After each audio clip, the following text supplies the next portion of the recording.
You are now tuned in to the hottest podcast in the world with your host, Lamar Champmaker Wright. I would like to thank you guys for your loyal listenership. You know your boy Champmaker is always looking for sponsors. If you would like to become a sponsor of Everyday Talk Podcast, you could do that by going to anchor.fm, hit my podcast, hit the support button, and become a sponsor today. If you would like to just donate to Everyday Talk Podcast, you could do that via Cash App at $Champmaker. And again, all the money that we raise through sponsorships or donations goes directly back into the podcast to upgrade equipment to give you guys a better sound.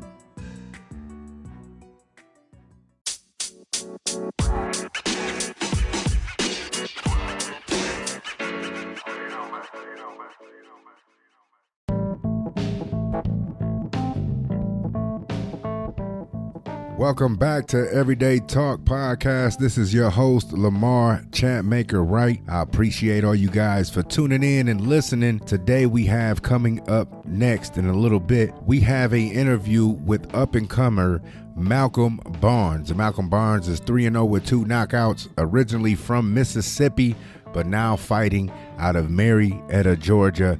He has inked a deal with Rick Ross Management.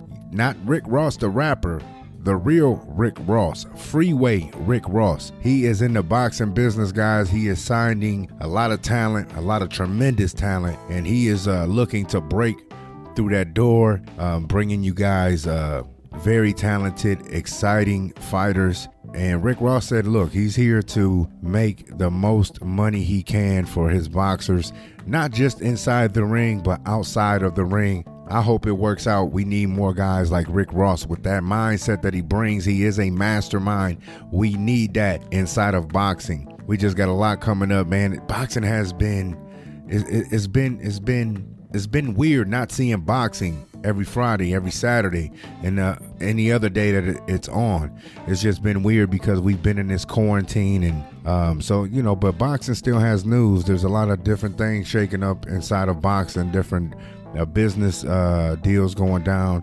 They're still trying to make fights. Bob Arum, I seen him, if you guys seen him on ESPN the other night. Bob Arum looks rough. Bob Arum had a full beard. I said, man, I've never seen Bob Arum with a beard. But you could tell he's staying in place, quarantining, and, you know, he's not even shaving. That was a rare view of Bob Arum. But Bob Arum is basically saying, look, Top Rank, thanks. We're going to get back in July. And if we get back in July, we're going to throw 2-3 shows a week to catch up. And listen, boxing is going to be flooded on TV once this quarantine is over and once they get a control of this coronavirus. And, you know, they asked Bob Arum the question of, well, how do you go about getting these shows off? Obviously, there will be, you know, the big major shows, like he said, like a Tyson Fury, you know, these big high-profile boxers will not be fighting because the shows that they're going to come back to, they cannot do a live audience, so that means no live gate. And he said doing a show with a Tyson Fury or, you know, these big-name money guys, it doesn't make sense because they have to generate some revenue through those live gates. But hey, we just want some content. We want some boxing on. I believe right now I can go into my backyard with my son and spar and probably be able to sell it because the need and want for people to see boxing. They want some type of sport. They could play soccer right now and I can watch it. I never even watch soccer. Have no interest in watching soccer. But if they put it on TV right now, I will probably watch it because I'm just having withdrawals from sports. But yeah, Bob Arum said those type of fights would not happen because going back into this, they cannot allow a live audience.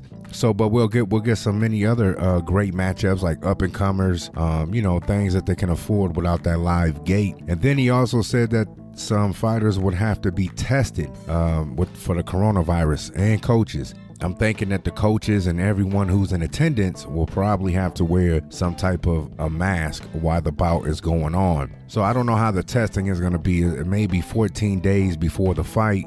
Maybe if they got some rapid tests, maybe 2-3 days or a day before of the fight to make sure everybody's good. I'm hoping that they just don't just test the fighters. They need to be testing everyone who's going to be in that arena needs to be tested so we can ensure everyone's safety there. But I can't wait to get back started. The only thing is Bob saying, okay, we're going to come back in July. What do we do when other cities are still on lockdown and we can't get in the gym to train? So I'm looking forward to that, because like right now the city has a lock on our gym. We cannot even enter our gym because the city has a lock on it. So if they called us today and said, look, Sonny Tyler, DeAndre has to get ready for July, we couldn't do it. We have nowhere to train because the city has a lock on our facility. That's going to be interesting in itself to see how that plays out. And then what do you do? How do you get to sparring? How do you get people to come up here to spar and, and risk their safety if it's still, somewhat out of control? I don't know. I guess we'll have to worry about that when we get there. And other boxing news, if you guys haven't heard, I've just been scrolling through the boxing news. I seen one headline said that Eddie Hearns had a chance to sign the Gypsy King, Tyson Fury, in 2017, but he didn't. And now he's regretting it. He said he was he was talking to him, but he felt that the type of fights that Tyson Fury wanted at that time, that it would cost too much money, and Tyson Fury was just too overweight and it didn't make sense to him, so he did not sign him. He said, but now looking back, man, I should have just went ahead and signed him. It would have been worth it. It would have been worth every penny of it. So this is what Eddie Hearns said. Eddie Hearns said, I had a chance to sign him. I was in Monaco. I think I could have signed him. The Matchroom boxing chief told Sky Sports, I did want to give him the fights that he wanted to take at the time because I thought it was too much money and the fights weren't good enough. And I probably should have done it, to be honest with you. Well, yeah, you probably should have done it because you could have made a hell of a clash between him and Anthony Joshua. This goes to show all you fighters out there, just because you have a deal, and Matchroom at the time was probably the biggest deal he would have got because they had just got all this DAZN and they're coming into Americas, and that was just a team to be with. But that just goes to show you, God always has a plan. Just because that deal didn't work out, it was for the best. Look at Tyson Fury now. He's with Top Rank and he's making the most money that any heavyweight will probably be making. And he is the cash cow right now in the heavyweight division. Get to this interview with newly signed Malcolm Barnes from Georgia. Just signed a deal with Freeway Rick Ross, the real Rick Ross.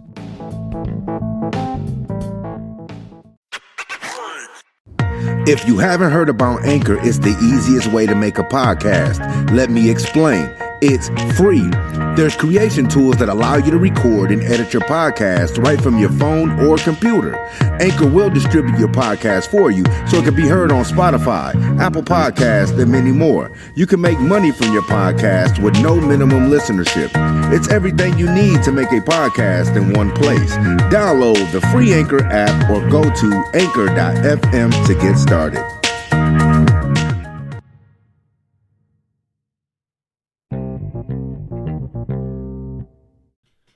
All right, welcome back to Everyday Talk. I am your host, Lamar Champmaker Wright. We have a special interview for you guys. Professional boxer. 126 to 130. Yeah, he's very adamant about it. 126. He's saying all you guys can get it. Malcolm Barnes. Malcolm Barnes is a featherweight, 3-0, 2 knockouts from Mississippi. Now boxing out of and representing Marietta, Georgia. So I welcome you to the show, Malcolm. And right now, just Appreciate it. and no problem. Take a second and tell the folks who's listening who is Malcolm Barnes. Malcolm Barnes out of Picayune, Mississippi, man. I grew up public housing, started out boxing real late. Everybody told me I couldn't do it. I was going to lose in tournaments and all that. But I've always overcame. I've always been, the type of person to, overcome. I've always been that dude that, to excel. I'm Golden Glove champion, Sugar Bird champion, Speedy Rays champion, 3-0 professional. So you won your Golden Gloves out of Mississippi? Georgia. Out of Georgia, okay. Now, Yeah. How long did you compete as an amateur? I did like 4 years. Okay. 4 or 5 years. 4 or 5, little over 4 years. Okay. You are now a part of the dream team of Rick Ross Management. How did you guys? How'd you guys make that come about? How'd you guys meet? He I think he signed my friend Sean Hardhead Martin, and with this coronavirus thing, we haven't been able to go to the gym. So me and Sean would run together, do our push-ups, we would spar together. So we ended up posting a little light sparring, and these people got with me. I sent them a video, and they wanted to work with me. So it was just like that. It was all off of me sparring one of their up-and-coming fighters. So Rick Ross seen that talent on the video and was like, man, I got to have Malcolm Barnes. I got to have him a part of my stable. Yeah, I guess so. I guess that's how it went. Well, that's pretty good, man. If he's sitting there looking on the video and then once you're a part of his stable, he sees the talent. What is it like? So you're 3-0, 2 knockouts. What is it like having someone like Rick Ross in your corner? Oh man, it's a blessing, man. It's an absolute blessing. Man, he's been through somewhat. He was brought up somewhat on how I was brought up. He's come out of public housing and the trenches. He come from the trenches, so I can only relate to a person that's been through what I've been through, and that's a blessing to be able to have somebody in his position, to be looking at me. Absolutely, man. It's always nice to have someone come from where you come from, but had the ability to make it and then give it back. So that's a great thing that Rick Ross is doing. So what got you into boxing? I've always boxed. I've been boxing since I was like 12 or 13, but I never took it serious. Mm-hmm. And I never took it serious until I moved to Georgia. When I moved to Georgia, I met Sean, Oscar Benitez, Deontay Brown, Jesus Almonte. I met them, and they would beat me up. They would touch me up, and I was like, okay. I thought I was tough until I met somebody that was on the other level, and I forced myself to get to that level.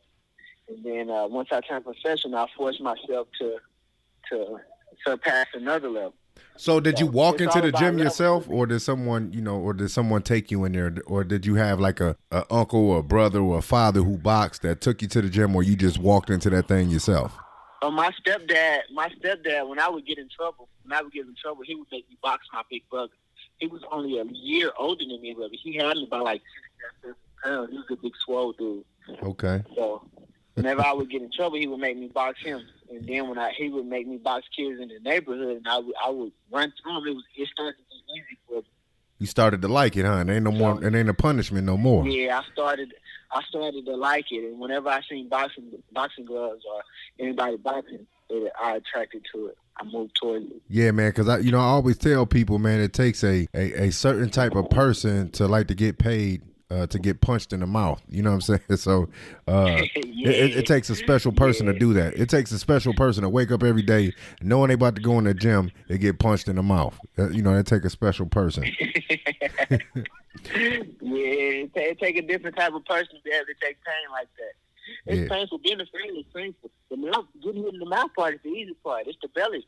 It's getting hit in the body. That body work is a big deal. Yeah, man. See, when I teach my fighters, man, because I'm also a boxing trainer as well. But that's what we do, man. We try to get rid of that. We want to see what you ate that day. So when I coach, man, I coach for them body shots, and it's something different. Knocking someone out to the chin, or when you go to the body, you make them quit. You make them say uncle. So it's a different type of knockout.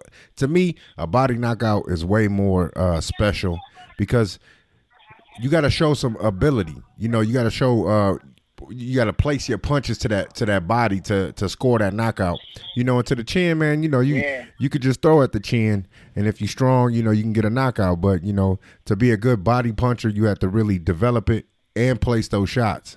Right, and then you meet some people, you just can't knock them out. I fought a Mexican my second fight, and I just could not knock him out. Like, I was, catching him with perfect shots, but then when I started going to the body, I seen him started slowing down. Sometimes, and he was a Mexican, some Mexicans got that big head, that big chin, you can't knock them out. But when you go to the body, that head will fall. And then, you talk about that fight. That was the fight when you had December 12th of 2019? I didn't hear you. When you talk about that fight, that's the fight you're referring to that you had December 12th, 2019? Yes. But you ended up stopping him in the third round, right?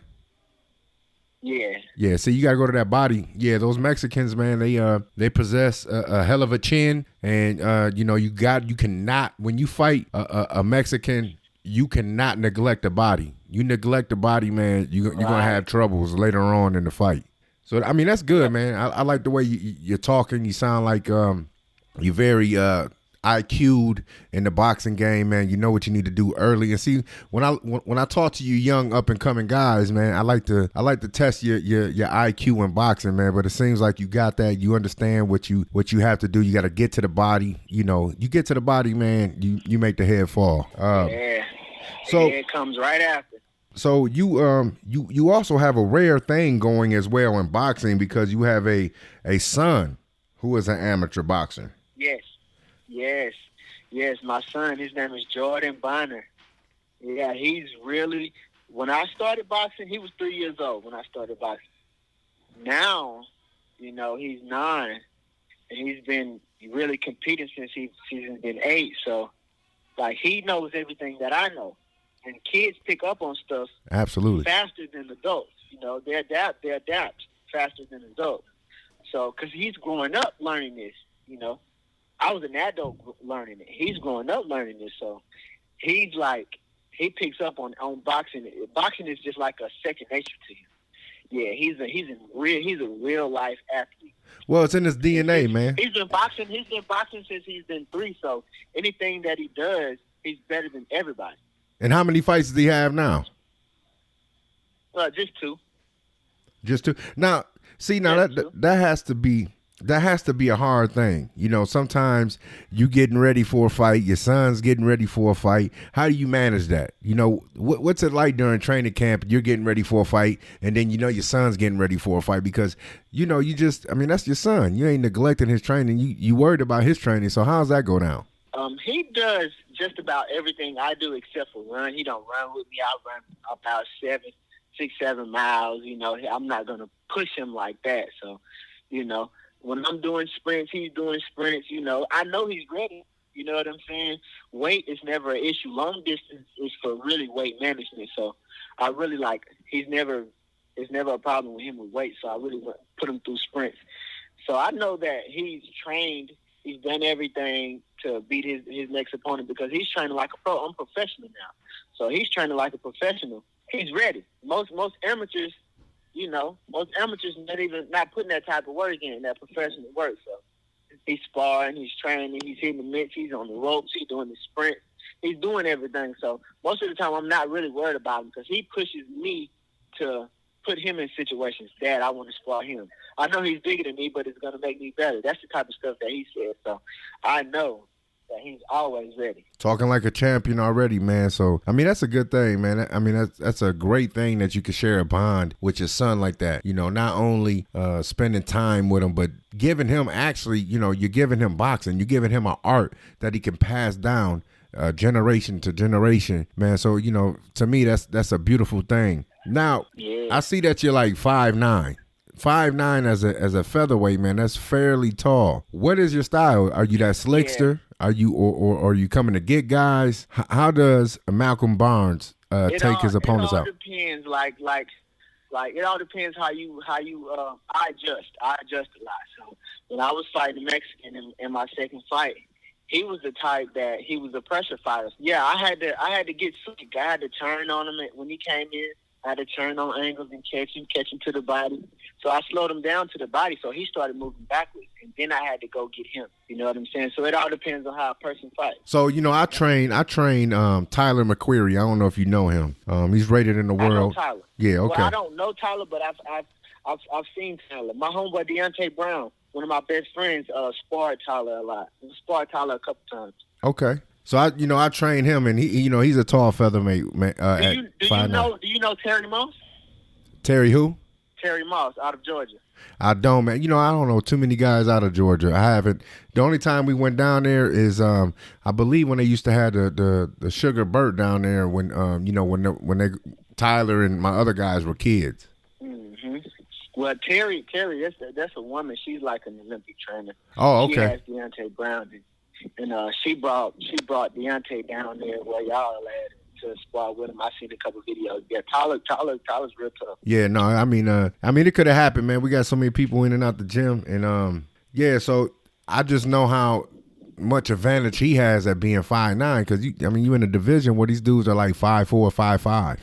I mean, that's gonna suit you well for when you start your journey up through the ranks. So what's next for you after things get back to normal at the quarantine? Well, I'm 3-0, so I'm just looking for the next opponent. You looking for look at him, Rick Ross. Rick Ross, you got a killer on your hands, man. He said he's looking for the next opponent. He's ready to eat. He's hungry. Line him up. He'll knock him down. Yeah, I'm just looking for the next one. So where can people follow Malcolm Barnes if they want to get to know you better? Where can they follow you? On Facebook, I go by Mac, M-A-C, Barnes, B-A-R-N-E-S.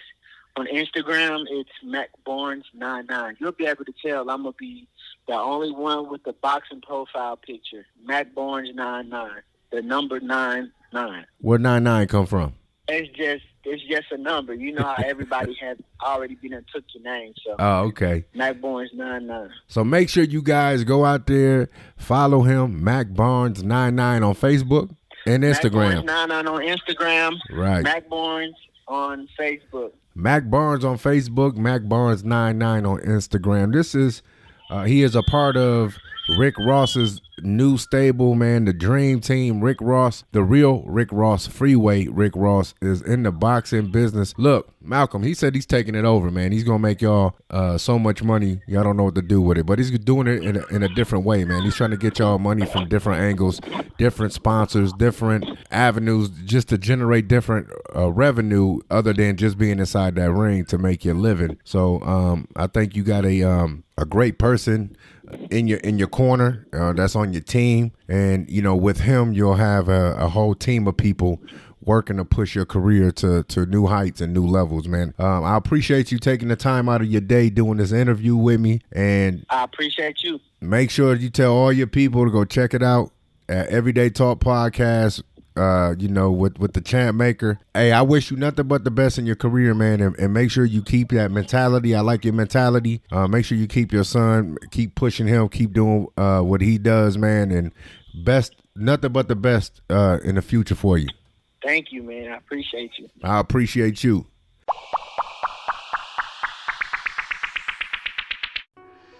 Thanks for listening to this episode of Everyday Talk Podcast. Make sure you subscribe so that way you will be alerted when there is a new episode. Want to follow Lamar? Follow him at ChampMaker419 on Instagram and Twitter, or Everyday Talk Podcast on Facebook.